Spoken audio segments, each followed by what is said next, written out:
A new Division 2 Endgame teaser features a ton of little details you may have missed, and thankfully Ubisoft sent over some new footage and details that will allow us to give you a little bit more intel on what you can expect from this shared world shooter's pinnacle content as you gear up to take on the first raid. Let's get into it. As you know, the Black Tusk units are the big bads that invade the open world after you've completed the main campaign. They'll take over strongholds, missions, and other enemies will be fighting over control points as they assert their dominance.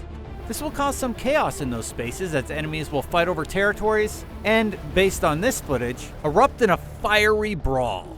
That means new bounties, settlement blockades, and occupied dark zones will open up, so it seems like there will be plenty to do. In addition to those fighting factions, you'll see the Black Tusk units come into the world via helicopters, and this will sometimes prevent fast travel to settlements. Invaded missions will also change because those same units will deploy mobile command centers around the city. So who will you be facing in those Black Tusk units? Well, there are some normal archetypes like the Assault, Rusher, Thrower, Sniper, and Tank, but you'll especially want to watch the Medic, who can deploy drones or revive downed allies to keep them in the fight. The Controller has a mini tank at his disposal and should be prioritized as he'll add a lot of DPS. And finally, the Warhound, a robot mech quadruped with a stunning amount of armor, will eviscerate anyone on your team.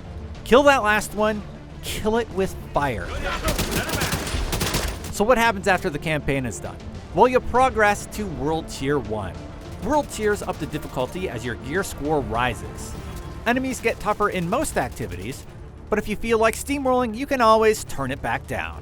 In Division 2, these tiers go up to Tier 5. Tier 1 to 4 will have you defeating Black Tusk invaded strongholds, and Tier 5 will unlock after defeating the stronghold in Tidal Basin. But the loot!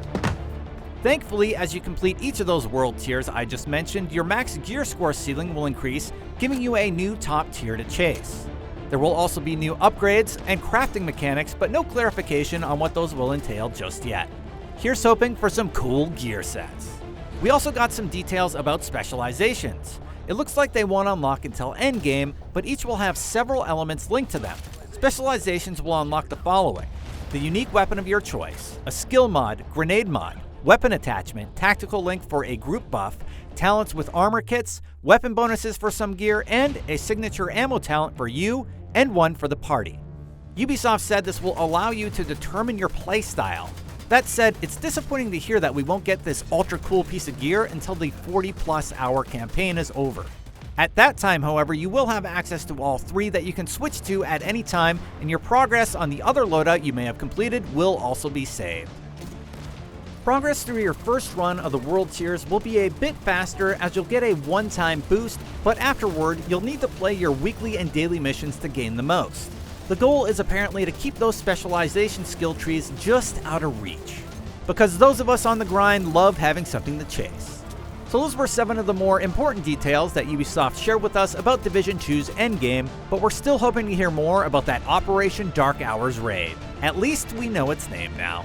Are you looking forward to the Division? Let us know in the comments below, and for more on all things gaming, keep it right here on IGN.